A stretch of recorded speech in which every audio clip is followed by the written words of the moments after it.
There are buildings in this world that have swallowed people whole. The Tower of London is one of them. It has been, at various points in its 900-year history, a palace, a treasury, a menagerie, an armory, a prison, and a place of execution. It sits on the northern bank of the Thames, its white stone walls as permanent and indifferent as anything built by human hands. Generations of kings and queens have walked through its gates. Many of them walked back out. Two of them did not. Their names were Edward and Richard. They were 12 and 9 years old. They were the sons of a king. They were, by any reasonable legal standard, the rightful heirs to the throne of England, and in the summer of 1483, they vanished inside one of the most heavily guarded fortresses on earth. Nobody was ever charged with their disappearance. Nobody has ever been convicted of their murder. Their bodies have never been conclusively identified. This story has everything: a throne seized from boy princes by a man who should have protected them, a deathbed marriage secret that changed the succession overnight, a set of bones found under a staircase nearly 200 years later, and a mystery so unresolved that historians are still arguing about it today, in courtrooms, in academic journals, and in the car park where they dug up a king in 2012. To understand what happened to Edward and Richard, you need to understand the England they were born into. The year is 1483. England has just spent roughly 30 years tearing itself apart in a dynastic war that historians will later call the Wars of the Roses. On one side, the House of Lancaster, whose symbol was a red rose. On the other, the House of York, whose symbol was white. The fighting was vicious, personal, and cyclical. Kings were deposed, restored, killed in battle, and murdered in prison with a regularity that would feel operatic if the body count weren't so real. By 1483, the Yorkists had won. Edward IV, a tall, charismatic, genuinely formidable king, sat securely on the throne. He had a wife, Elizabeth Woodville, whose family he'd married into against almost everyone's advice.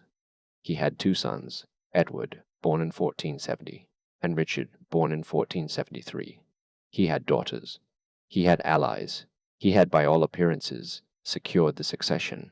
On April 9th, 1483, Edward IV died unexpectedly. He was 40 years old. The cause has been debated for centuries: pneumonia, a stroke, possibly the cumulative damage of a life lived very hard. Whatever it was, it moved fast. The most powerful man in England was dead, and in his place stood a 12-year-old boy, Edward V, King of England. For approximately 2 months and 17 days, Edward IV had a brother. His name was Richard, Duke of Gloucester. This is the man history knows as Richard III, and there is no figure in English history more contested, more fought over, more defended, more prosecuted than this one. He was 30 years old in 1483. He was, by most accounts, an able military commander. He had served his brother loyally throughout the wars. He was compact where his brother was tall, serious where his brother was jovial. He had spent much of his adult life governing the north of England, and by most contemporary accounts, he had done it reasonably well. He was also, under the terms of his brother's will, the Lord Protector of England during his nephew's minority. He was, in short, the most powerful man in a kingdom that now had a child king. What happened next moved with a speed that even contemporaries found striking. Young Edward was traveling to London from Ludlow Castle, the court in the Welsh Marches where he'd been raised, accompanied by his mother's family, the Woodvilles. His uncle Richard intercepted the party at Stony Stratford. He arrested the Woodville escorts. He took control of the boy king. He told everyone this was for the prince's protection. He brought Edward to London. He was lodged in the Tower of London, which at this point was still used as a royal residence as well as a fortress.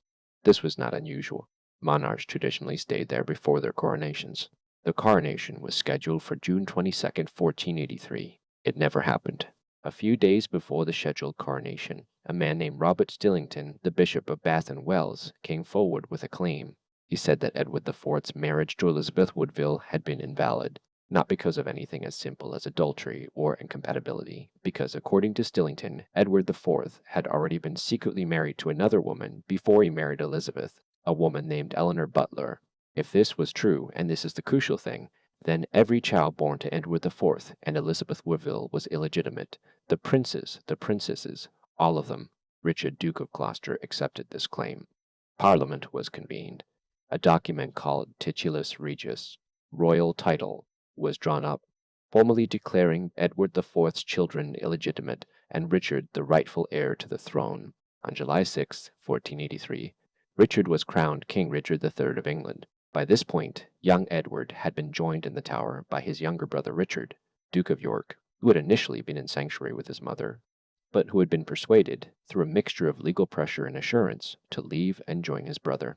The two boys were seen in the Tower Gardens in the summer of 1483. There are accounts of them playing. After that, almost nothing. Their public appearances simply stopped. The accounts of them fade. By autumn 1483, European diplomats and visitors who had expected to see the former king were noting in letters and dispatches that they had not been sighted, they had not been released, they had not been moved to another residence. They were simply no longer visible. Here is what we know or can say with reasonable confidence. Edward and Richard were alive and held in the Tower in the early summer of 1483. By late autumn, there is no credible record of anyone seeing them. There is no record of their deaths. There is no record of their burial. There is no execution order, no death certificate, no inquest. They did not escape. There is no record of them surfacing anywhere else in England or abroad, though pretenders would emerge later claiming to be one or the other, and those stories are their own chapter entirely. The most complete account of what happened was written decades later by Thomas More. He described a man named Sir James Tyrrell confessing, allegedly after his arrest for unrelated reasons in 1502, to having organized the smothering of the two boys on the orders of Richard III. More was writing in the reign of Henry VII, who had deposed Richard III. He was writing, in other words, for an audience that had every political reason to believe the worst about Richard. Historians have pointed this out repeatedly for 5 centuries, but the alternative explanations also have problems. If Richard III didn't order their deaths, who did? The Duke of Buckingham, Richard's closest ally in 1483, later turned against him and was executed. Some historians have suggested Buckingham may have acted on his own initiative. Others have pointed to Henry Tudor, who would become Henry VII. But Henry was in exile in Brittany when the boys disappeared, and the logistics of orchestrating a murder inside the Tower from a foreign country stretched credibility. And if they weren't murdered at all, if they were still alive somewhere, why did nobody produce them when Richard's enemies needed to rally opposition to him? Why did their mother, Elizabeth Woodville, eventually reach an accommodation with Richard III if she believed he had murdered her sons? Every answer creates a new question. In 1674, nearly 200 years after the boys disappeared, workers renovating a staircase in the Tower of London found something. Bones, 2 sets of them, small, human. They were in a wooden box, buried approximately 10 feet underground, under the base of a staircase leading to the White Tower, the keep at the heart of the fortress. King Charles II was informed. He ordered the bones to be examined by the royal surgeon and a physician. They concluded, based on the size of the remains, that they were the bones of 2 children, one approximately 12 to 13 years old, one younger.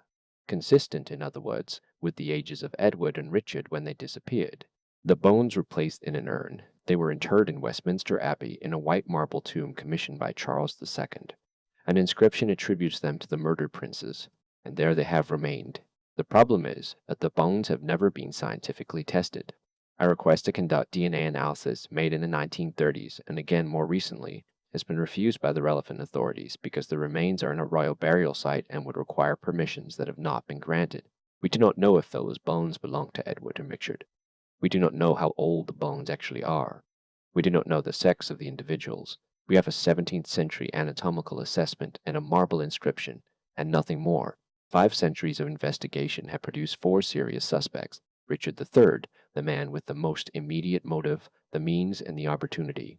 He needed the boys dead because living legitimate heirs were a perpetual rallying point for rebellion. The Tudor-era accounts point at him, and even accounting for the propaganda context, the circumstantial case is substantial. He was the one person who controlled both access to the Tower and the authority to order something done without written record. The Duke of Buckingham, Richard's own ally, who turned against him within months and who had his own Lancastrian royal blood and therefore his own complicated dynastic motives.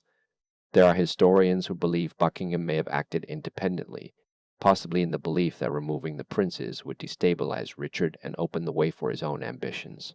Henry VII, who had every reason to want them gone after he took the throne in 1485, and who notably had Titulus Regis, the document declaring them illegitimate, destroyed and its contents suppressed. If the boys were already dead, why destroy the document proving they were bastards, unless the document's destruction served some other purpose? Or unless one of them might have still been alive. and possibly no one. Possibly the princes died of illness, in circumstances that were hushed up, because any death under Richard's guardianship was politically catastrophic regardless of cause. Medieval children died. Stress, poor nutrition, illness. Two boys confined indoors, in a damp stone fortress, under conditions of extreme psychological stress. It is not impossible. What we know is this. Two children entered the Tower of London in the summer of 1483. Neither was ever seen alive again by any credible witness. No body was ever produced. No death was ever officially recorded. The man who had most to gain from their disappearance was crowned king 11 days after the younger one entered the tower. And nearly 550 years later, nobody has proven beyond reasonable doubt what happened to them, where their remains are, or who is responsible. That is the entire extent of what we know. Everything else is argument. There is one figure in the story who has always unsettled me more than any of the others. Her name was Elizabeth of York. She was the prince's oldest sister. She was 17 years old when her brothers disappeared. She later became Queen of England. She married Henry VII, the man who had defeated Richard III, and she was the mother of Henry VIII. She was by most accounts a beloved queen. She was gentle, generous, and popular. She died in 1503, shortly after her 37th birthday, from complications following the birth of her last child. She left behind no record, none whatsoever, of her private feelings about what happened to her brothers. She made her peace with Richard III, publicly at least. She attended his court. She danced at his Christmas celebrations. She was, at one point, rumored to be romantically involved with him. Almost certainly Tudor propaganda, but not a rumor that arises about a woman who is openly grieving her brothers at court. What did she know? What did she suspect? Did she believe Richard killed them? Did she grieve quietly in private? Did she tell Henry VII what she knew? And was that why the document proving her brothers were bastards was destroyed? We have no answers.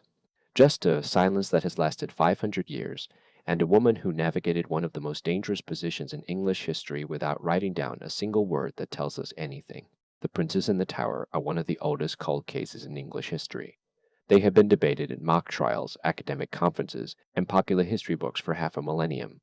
The Richard III Society, yes, there is one, has spent decades building the case for his rehabilitation, and in 2012, they helped find his actual skeleton under a car park in Leicester.